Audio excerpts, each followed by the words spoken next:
They buried the truth in ash. They sealed the doors with prayer and silence.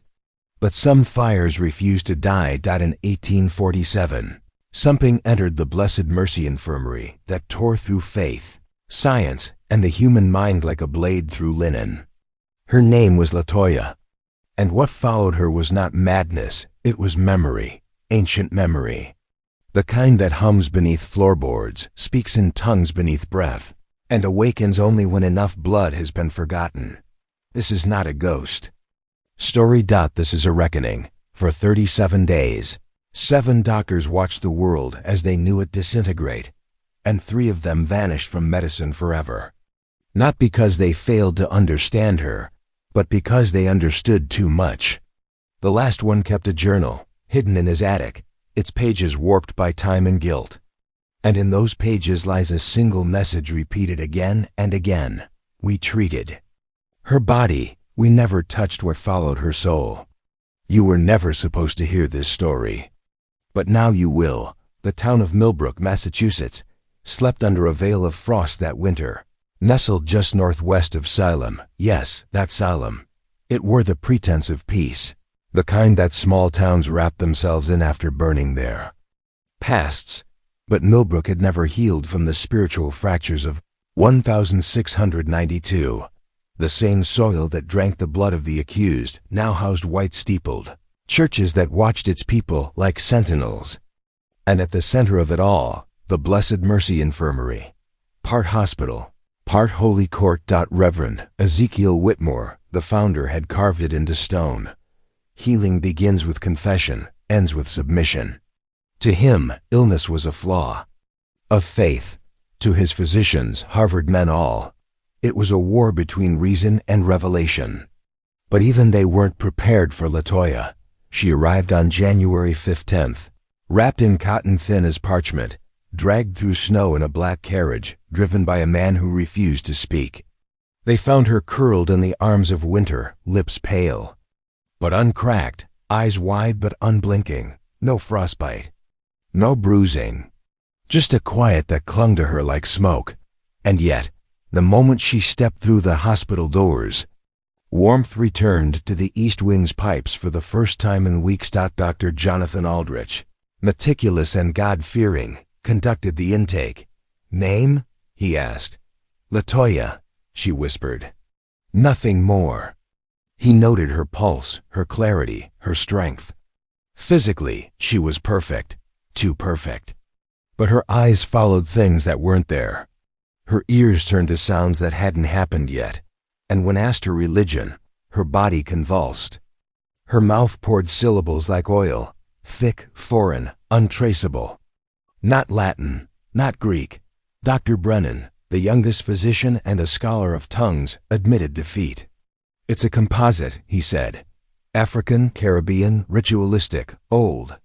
Too old. In the following nights, patients began to report dreams. At first, they were ignored. Old women murmuring about long-dead husbands, men waking up crying, unable to say why. But then came the reports of shared dreams. Vivid images of fires and jungles, children carved with symbols, a sea that moaned in agony. And always, always the presence of a woman with eyes like Latoya's, saying words they could never remember when they awoke. Even Aldrich, the man of cold reason, began to waver. He saw her speak in the unknown tongue one night, and at that exact moment, 5 patients in surrounding beds began to shake, eyes fluttering, lips muttering in cadence. It was as if her voice unlocked something, not in their minds, but in their blood. The first real fracture in his logic came when Thomas Brewster, a man with a crushed leg and no travel history, described a ritual in perfect detail, a circle of dancers around a tree carved with faces, chants in a tongue he did not know, and a fire that burned blue. I don't know how I know this, he told the doctor, but I miss it, like I was there, like I was one of them. And then he wept, not from fear, but from nostalgia. Do you understand what that means? This wasn't hallucination. It was inheritance. And as the days passed, the air around Latoya grew dense, magnetic. the kind of pull you feel before a thunderclap or a confession. And the infirmary, built on soil once soaked with holy violence, began to remember. Dr. Brennan, obsessed now, found maritime records. A slave ship called Esperanza wrecked off the coast in 1823.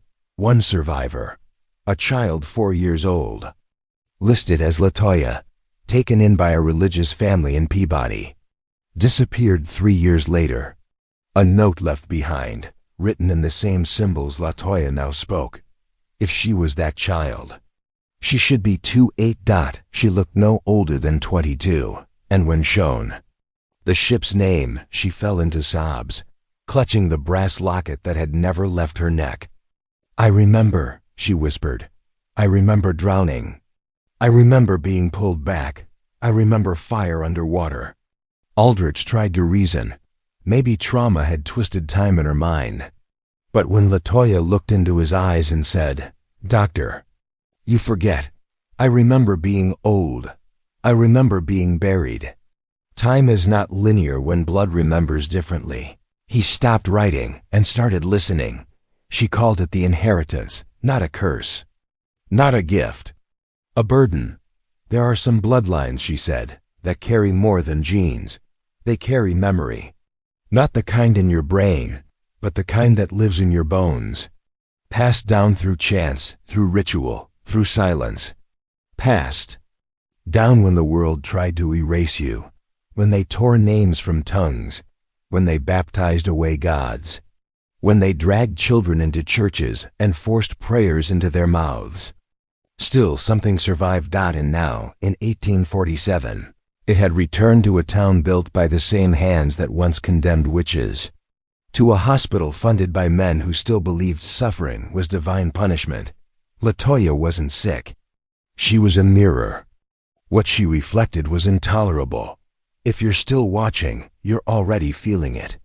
You know, this isn't just history. This is an echo. And maybe, just maybe, it's yours too. If you've ever felt something inside you that didn't come from you. If you've ever had dreams that felt like memories. If you've ever seen your reflection and wondered who else was looking back, then you are not broken. You are remembering. And now the descent begins. Before you go further, comment the phrase, "I remember the fire," twice below. Twice, so it burns into you. So the algorithm sees what we're awakening. Twice, so you don't forget that from here on out, you are not the same. In the weeks following Latoya's arrival, the infirmary's walls began to hum with tension. It was not spoken of in the open, but felt in the bones of every man and woman who crossed her path. Staff began to alter their routes to avoid her.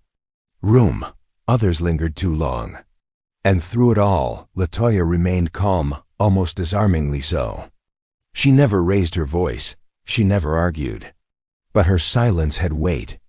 And that weight pressed into the soul like a thumb against a bruise you forgot.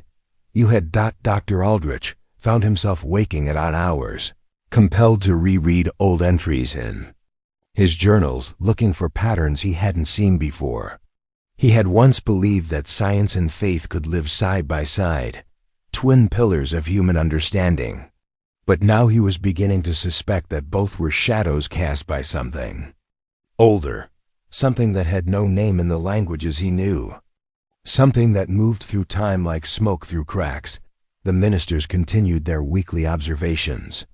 Reverend Marsh, a man with a strict moral compass, began to express growing discomfort with Latoya's influence.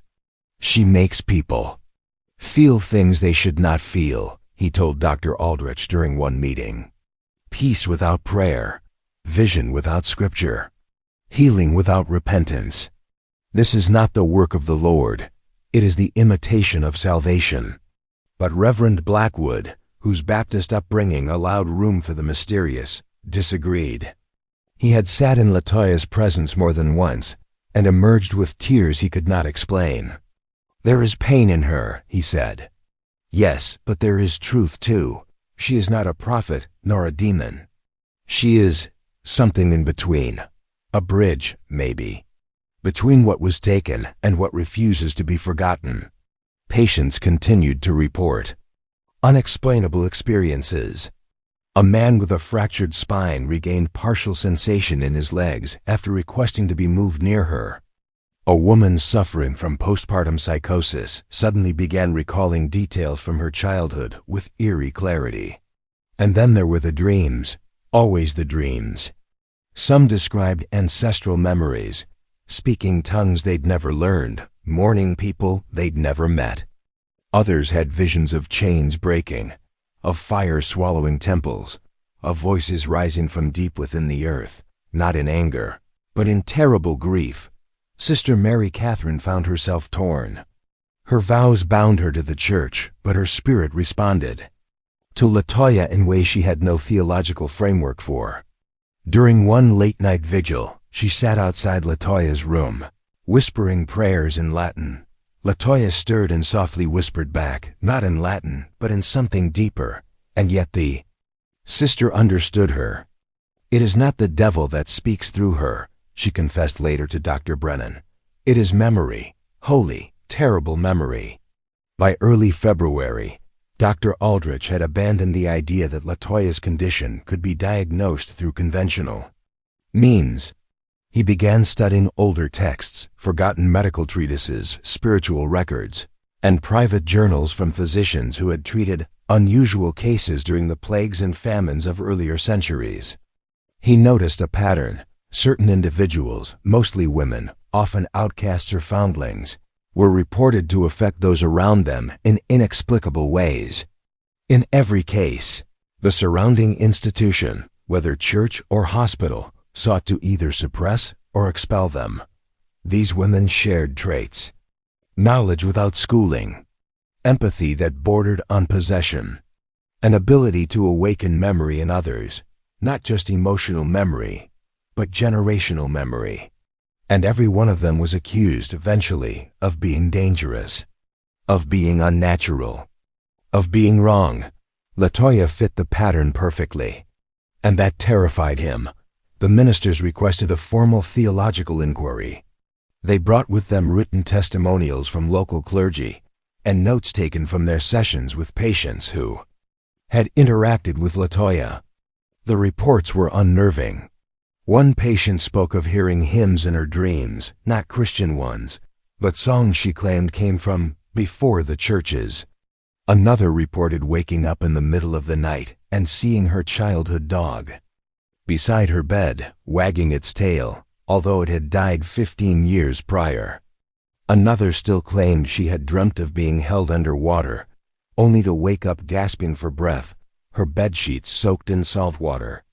There had been no water in the room, but the most disturbing testimony came from Reverend Marsh himself. On the morning of February 14th, he entered Latoya's room alone, carrying a crucifix and a pocket Bible. He reported feeling a sudden drop in temperature, followed by a ringing in his ears. Latoya opened her eyes and said, clearly and calmly, "Your God is not the first to walk these lands, nor will he be the last." Marsh recited scripture. She remained silent. He pressed the crucifix to her forehead. Her skin did not burn. Instead, her eyes closed and she whispered in her unknown tongue. He claimed to see flashes of faces, unfamiliar, ancient, covered in white ash, and for a moment he felt as if he was no longer in the room, but somewhere humid, ancient, and endless. When he blinked, he was on the floor, disoriented. Latoya was asleep. Reverend Marsh requested her transfer to a different facility. "This institution is no longer neutral," he warned. "It is being changed by her, the doctors, the patients, the walls themselves. This is not care. This is contamination." But the transfer never occurred, because Dr. Aldrich refused, and because, by then, it was too late. Latoya had already begun to change him. He began to dream. At first, it was subtle. Flashes of foreign landscapes, drums in the distance, skies with unfamiliar stars. But then the dreams grew deeper. He saw himself walking through a village, barefoot, wearing robes. He spoke a language he had never heard, yet he understood every word. In one dream, he saw a young girl, no older than 5, being handed over to men with torches. She looked back at him and whispered, "Remember me."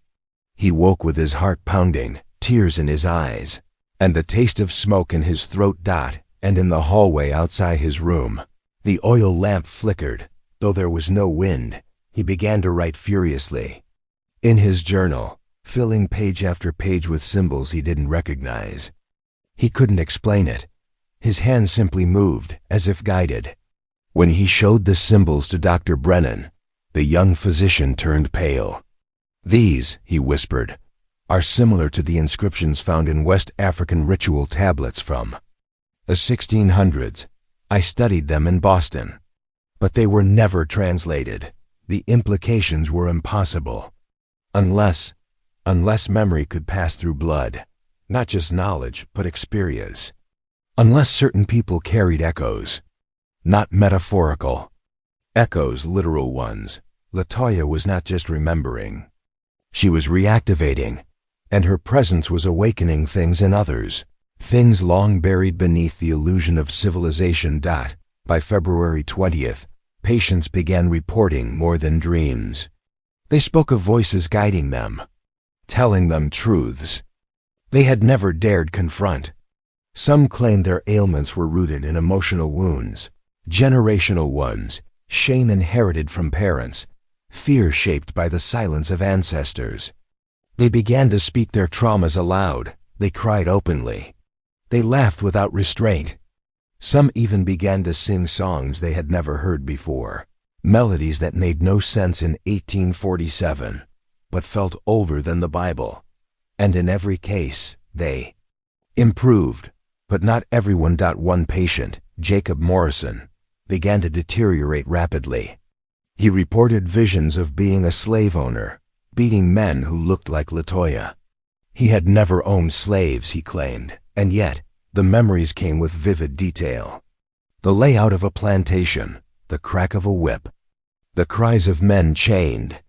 He began to scream at night, unable to sleep. He begged the doctors to exorcise him. "I am being punished," he wept, "for lives I didn't live, or maybe I did. I don't know anymore." Latoya refused to speak to him. "I can only awaken what still has a soul," she told Sister Mary Catherine. He lost his long ago. The hospital was now split. Some staff believed Latoya was a healer, others an abomination. There were whispers of intervention, of calling in external authorities. But the journals, the recovered ship records, the testimonies, all of it had grown too large to ignore. To reveal it publicly would mean destroying the institution's reputation. To suppress it would mean living in the shadow of a lie. And through it all, Latoya remained calm. Her presence no longer felt like disruption. It felt like inevitability, not a storm, a reckoning. Dr. Aldrich, once a man of precision and skepticism, now found himself believing that some people were born to remind the world of what it tried to forget. He began to sit beside her daily, not to treat, but to learn. And what she told him in those sessions would alter not just his understanding of medicine, but of time, of identity, of power. "There were those before you," she said. "Men like you who saw what I carried. They chose silence. But you are writing. That is why they will burn your work. And why one day someone will find it again and begin to remember." She smiled, because memory always returns, no matter how deeply it is buried. And when it does, it brings fire. There are towns that vanish from maps, not because the cartographers forgot them, but because someone told them to forget. Villages swallowed by forests, languages buried beneath ruins, bloodlines erased with such precision that no church bell was left to echo their memory. But the people, what little remained of them, carried something even deeper than memory. They carried infection, an infection of knowing. And in the hollow hills where torchlight once danced against cave walls, etched with forbidden sigils, that knowing pulsed like an open wound. Long after the fires died and the last scream faded into the moss, something remained in the soil, something that didn't rot. The man who came looking wasn't from the valley. His name had been crossed out in records before he even arrived, a shadow. Inside the bureaucracy of the Holy Office. A ghost sanctioned by the church, but not of it. He called himself Father Bastian, but no one called him anything at all, because he never let anyone close enough to speak his name aloud. He arrived on horseback with a box of iron tools, leather scrolls stitched from skin, and a black book, sealed shut with a crucifix made of bone. His eyes were not cruel, but empty. The kind of empty that could watch a mother weep over her child and still ask the next question without blinking. He had been sent not to pray, but to purge. He did not come for forgiveness. He came for the root of the infection. The locals watched from behind broken shutters and rotting doorframes as he walked the perimeter of the desecrated chapel. Its stone still bled rust where the altar had once been, the crucifix long since, replaced by a strange metallic sigil, an inverted tree with no roots. No birds nested there, and no insects buzzed. The air around the structure pulsed with an invisible pressure, like breath held too long. Father Bastian did not flinch.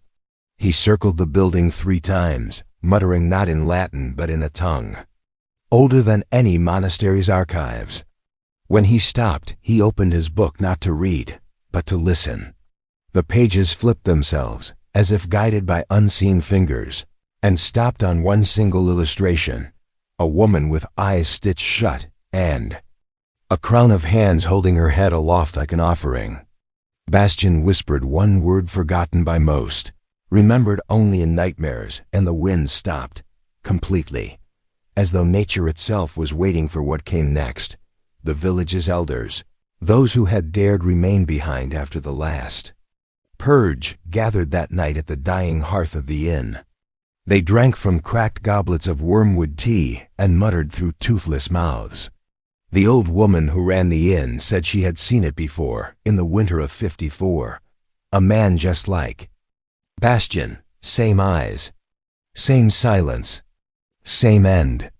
She remembered how the cows birthed still calves with human teeth, how the wells ran red for 7 days, and how the children started drawing spirals in ash without knowing why. Then one night, that man entered the chapel and never came out.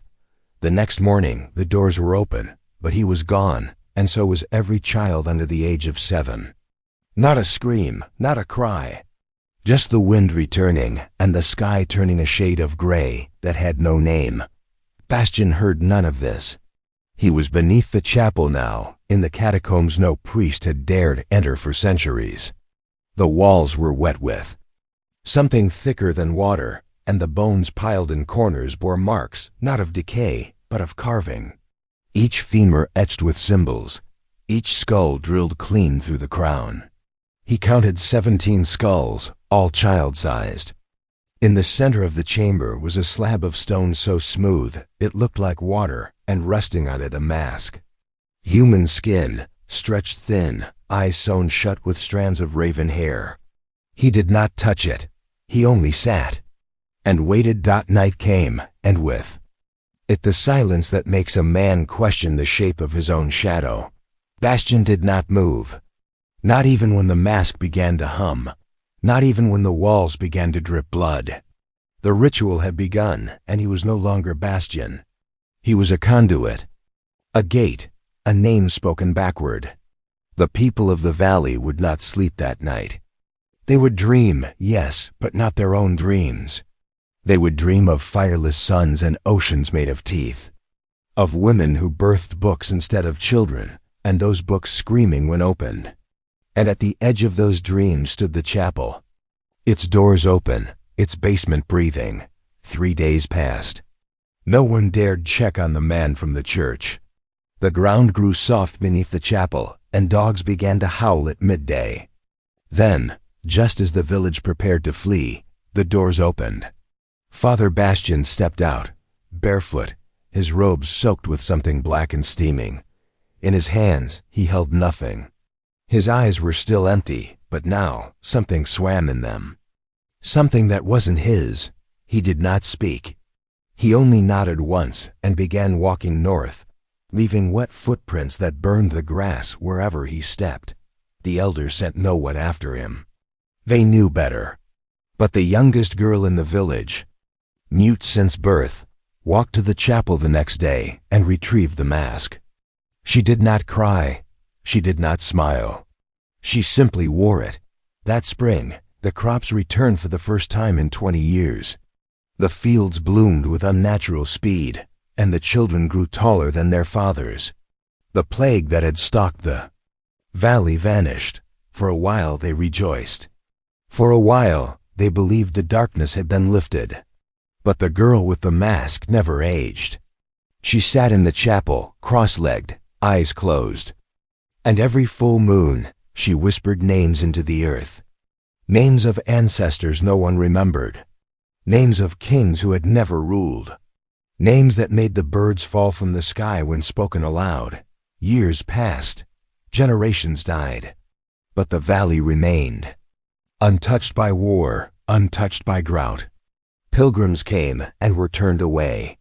The roads in were swallowed by landslides or blizzards that came out of season. It was as though the land itself had closed around the village like a fist. And still, she sat, whispering, listening, feeding something no one could name. Some said she was the payment. Others said she was the seed. And one man, drunk on bitter roots and haunted by dreams of spiral-eyed children, said she was the vessel that the old gods had asked for when they first taught men how to speak lies. Decades later, when Father Bastian's bones were found beneath a collapsed monastery far to the north, his chest hollowed out and filled with salt, his journal was discovered. Its pages were blank, save one. Written in blood, in a language no scholar could translate, were 4 words repeated over and over again. Transliterated, they read, "The root never sleeps." When a linguist finally cracked the phrase, the monastery burned to the ground within the hour, killing everyone inside. They say the fire began with a whisper, a woman's voice, laughing. And somewhere in the valley, beneath a moon that refused to move, the girl with the mask opened her eyes. There were stories older than any parchment, whispered long before the valley was carved into a graveyard of secrets. Stories of a city that moved. A city built on the backs of men who forgot their own names, so that the city itself could live. They called it the Shifting Basilica, a labyrinthine fortress of marble and iron that appeared on different continents throughout history. First in the sands of Numidia, then in the black forests of Germania, later in the swamps of Louisiana. Always the same architecture. Doors that led into themselves, windows reflecting places you had never been, ceilings too high to see. And each time it appeared, disappearances followed. Children taken from cradles, elders found hollow-eyed at dawn, entire caravans lost in fog that smelled of myrrh and rust. Those who claimed to see it up close described stained glass depicting saints who had no names, saints with insect wings or hands growing from their mouths. It was said the building moved to feed. Some believed it was a punishment from a forgotten god.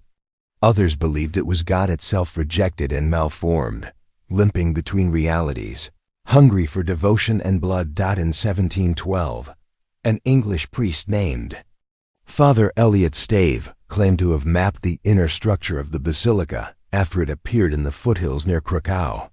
He emerged 3 days later, blind in one eye and stuttering in a dead language. He drew no map, only a circle of symbols so precise it etched itself into the stone floor of the monastery where he was taken. 3 days later, the monastery burned to the ground, and every monk within it was found smiling with broken jaws. Only Eliot survived, and before vanishing into the North Sea, he left behind one final sermon scratched into his own skin. The city we enter is the one we deserve. But what could deserve that city? What sign breeds architecture that breathes? Centuries before, in Babylon, there were rumors of a gate built not to keep invaders out, but to keep something in. a gate that pulsed at night like a wound in the earth.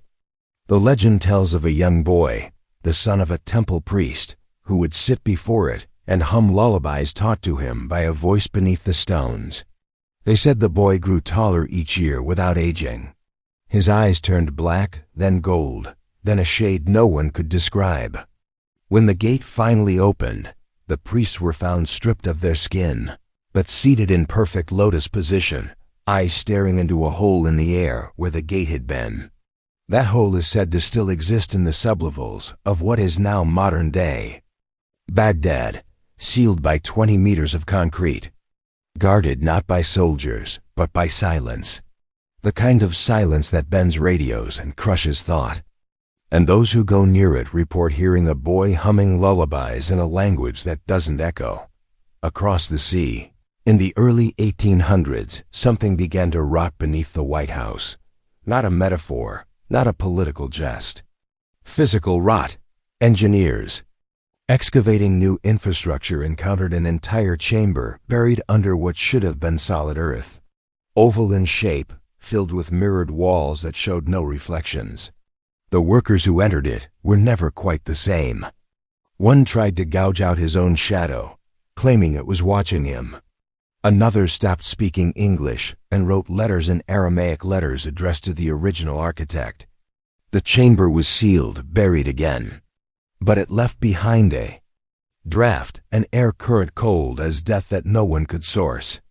Years later, President Franklin Pierce was found standing over that same site during a midnight rainstorm.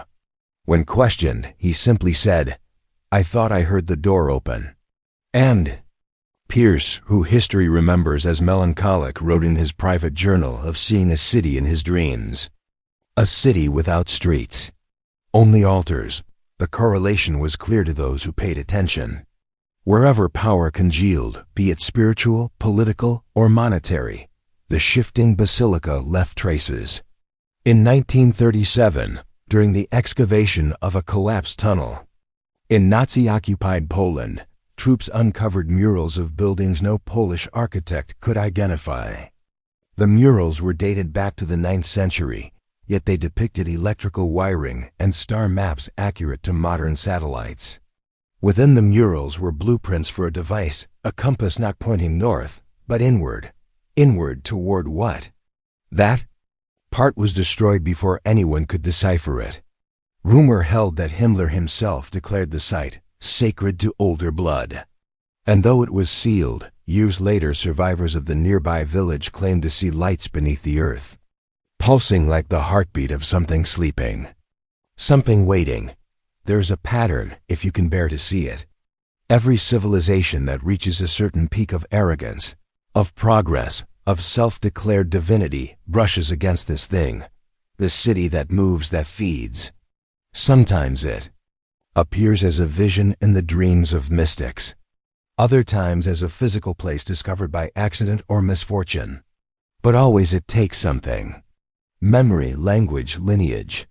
There is a poem etched into the bones of a monk buried under the Vatican, one never publicly released, but leaked by a dying archivist in 1993. It read, "When the blood pyramid spills over, the basilica shall migrate, not to house, but to harvest." Even in the jungles of South America, the ghost of this structure haunts myth. Among the lost tribe of the Ikenak, oral legends describe a temple that arrived like a star falling from the sky. The elders said the gods came inside it, not with thunder, but with mirrors. And in those mirrors, the people saw futures they weren't meant to know. The children aged in reverse. The animals gave birth to hybrids, and the jungle stopped growing, turning white as bone. Explorers later dismissed these stories as metaphor, but one photograph, taken by a Brazilian cartographer in 1921, shows a spiraled staircase ascending into the clouds, no source, no base, just rising into nothing. The photo was confiscated. The cartographer died in a psychiatric hospital with the word Chapelmuth carved into his desk 347 times. Chapelmuth, a word no one had heard before, a name not found in any language. except curiously in a single prayer scroll recovered from beneath the Black Sea, dated to 200 BC, which read, "Deliver us from the mouth of the chapel, for it eats even heaven." And if all of this seems like shadow chasing, consider the child. The one found in London in 2007, abandoned in a cathedral long decommissioned and boarded shut since 1953. No fingerprints. No birth certificate. The child spoke Latin fluently, but cried in a tongue not catalogued by any linguist. When asked his name, he said, "I belong to the city that makes mothers forget." That child was taken into state custody, where he refused to sleep indoors. He eventually escaped, or disappeared, or returned. No one's quite sure. But the graffiti began shortly after. Across European capitals, in tunnels, under bridges, in back alleys. The same three words, always etched. Backward, it still moves. The question then becomes, what is the basilica? A living architecture? A parasite? A test? Or perhaps it's the shadow of something deeper, older than the species who named it. Maybe it's the echo left behind when a civilization sins so deeply that time itself rejects them. The final structure built not for shelter, but for judgment. There are blueprints circulating on the dark web schematics for a structure that shouldn't be possible. Engineers say it would collapse under its own dimensions. Yet those who study it report dreams. Not nightmares, visions, and always, always. The same phrase whispered by a voice too wide to be human. We are what your cities were made to forget. And in our age of satellites, of omnipresent cameras, of digital memory, why hasn't anyone captured the basilica? Perhaps because it doesn't want to be seen. Or perhaps, more disturbing, because it's already here, hidden in plain sight. In buildings whose corridors don't align. In train stations where you lose 5 minutes for no reason. In offices, with elevators that skip unnamed floors. Maybe you've been inside it and just don't remember. Maybe that's the cost. Not pain. Not death. But a silence seated inside you, one that grows until you forget who you were before you entered. And by then, it's already taken root. Some say the basilica is not a place but a cycle. A loop of cosmic architecture meant to house the accumulated sins of a species refusing to evolve. A sort of museum of horrors built by those who cannot bear to look in the mirror without flinching. A purgatory disguised as progress. A confession booth that devours its confessors. And the worst part? It never stops building. Somewhere right now, another wing is being added. A new hallway is forming from the guilt of a nation, the screams of a child, the betrayal of a people. And soon, someone will open a door they never noticed before and step through, never to return. But if that's true, then maybe the basilica isn't here to punish. Maybe it's a warning. A prophecy carved not in stone, but in architecture. A reminder that the foundation of any empire is only as strong as the silence it's built upon. And eventually, silence speaks. Speaks. Beneath the marble ruins of Calvados, where ivy chokes forgotten archways and the earth refuses to bloom, lies a series of chambers that were never meant to be found. They were carved not for the living, but for memories too dangerous to be spoken aloud and too powerful to be buried in the open. There's no map to these chambers. They exist between layers of stone and silence, uncovered only when something greater than chance demands it. And yet, on the eve of the winter solstice in 1611, a group of 12 cloaked figures descended into the lower crypts, guided by symbols that pulsed faintly under torchlight sigils not seen since the burning of the Aramaic libraries in Antioch. They moved without words, their silence not born of discipline but necessity, as if sound itself would awaken something sealed beneath the stone. Each step they took echoed unnaturally, not against the walls, but inside the mind, an echo you felt more than heard, like a scream muffled in your own skull.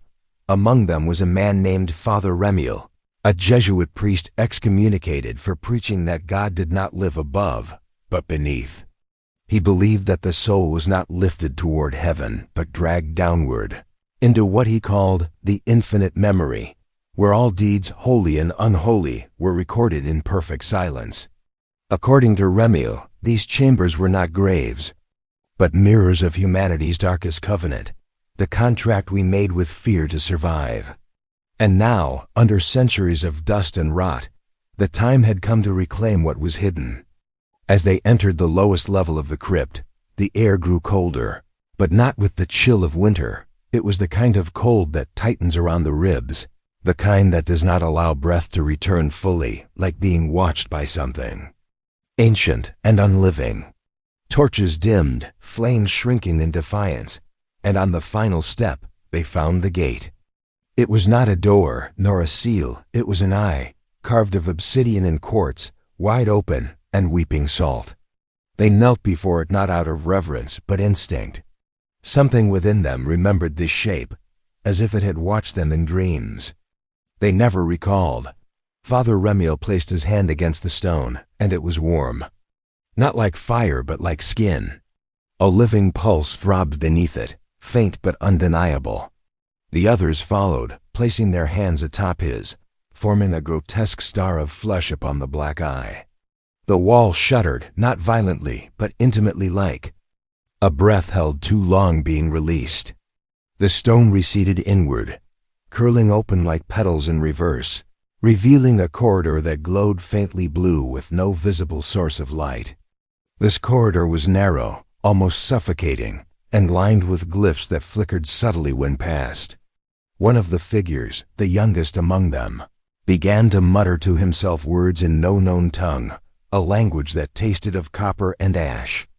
The others gripped him, held him still, but his mouth kept moving, tears running down his face, until he fell silent in a sudden spasm. He did not die. He simply stopped being aware of where or what he was. The corridor ended in a chamber. That defied logic. It was impossibly vast, circular, and built with materials unknown to man. The walls shifted subtly, not visibly, but in sensation, like the room breathed or changed slightly when one was not looking. In the center, a pedestal stood, and on it, a book bound in no earthly leather.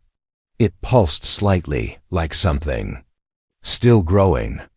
Remiel stepped forward, eyes locked not on the book but on the symbol above it, an Ouroboros that bit not its own tail, but a second serpent, head first. It was a sign that had haunted him since childhood, sketched into the margins of books that should have contained no drawings, painted faintly beneath frescoes that crumbled when approached. Now it blazed with clarity. He opened the book. There were no words, only names. Hundreds of thousands of names, some in Latin, some in pictograms, some in dialects lost to volcanic ash. And beside each name, a symbol, a number with no numerical base, a shape that altered when stared at too long, or a fragment of melody. As he turned the pages, the others wept, not from sadness, but recognition. Their names were there, all of them. And beside each, the exact date and method of their deaths. Remiel understood then what the infinite memory truly was, not a library, but a prophecy written in reverse. It did not tell the future, it remembered it, because the future had already happened. Time in that place did not flow, it sank. Every moment was an anchor, dragging them backward into the inevitable. And the chambers? They were reminders that every religion, every empire, every great lie told to comfort mankind was not built on faith or freedom, but forgetfulness. To forget what we are, what we did, and what was done to us. That forgetting is the most sacred act of all. But now the book was open, and the chamber began to close. Not in panic, but in purpose. The eye on the wall returned, wider now and bleeding dark.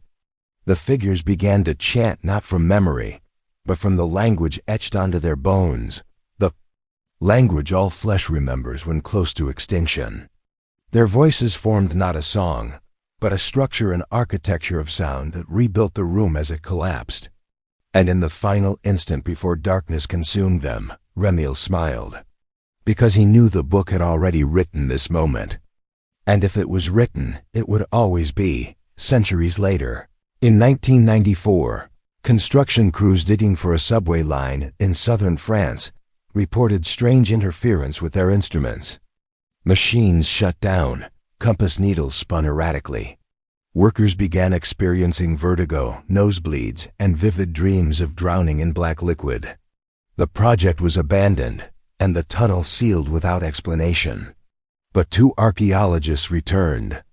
Months later, unauthorized, unnoticed, and found the entrance. It was exactly as described in the forbidden journals of Father Remiel. The obsidian eye, now closed, but warm to the touch. They stayed for 3 hours. When they emerged, neither spoke again. One took his own life weeks later, drawing an Ouroboros with 2 heads on the wall before he jumped. The other disappeared entirely, his apartment untouched, his passport unmoved, but his journals gone. Only one thing remained, a single sheet of vellum tucked into his mattress. On it, only one sentence written in blood-red ink, it remembers. The Vatican declared the site heretical and erased its coordinates from all public archives. But the villagers nearby still speak of dreams, shared dreams, of a black cathedral that sings, of a voice that calls them by names they've never heard, of a book that writes itself each time they sleep. And every year, on the longest night, a new sigil appears in the forest just beyond the town. Burned into bark, etched in frost, or left in piles of salt, too perfect to be natural. No one admits to seeing them made. No one dares ask what they mean. But deep down, they understand. The infinite memory does not forget. It waits. And if you've made it this far, if you've heard these words and felt something stir beneath your skin, a flicker of something ancient and personal, then perhaps your name, too, is already written. Not as a curse, not as a fate, but as a truth too terrifying to bear in waking life. A truth that dreams will try to bury, that rituals will try to cleanse, but that always finds its way back to the surface. Because history is not what came before. History is what keeps coming back, and some histories are alive.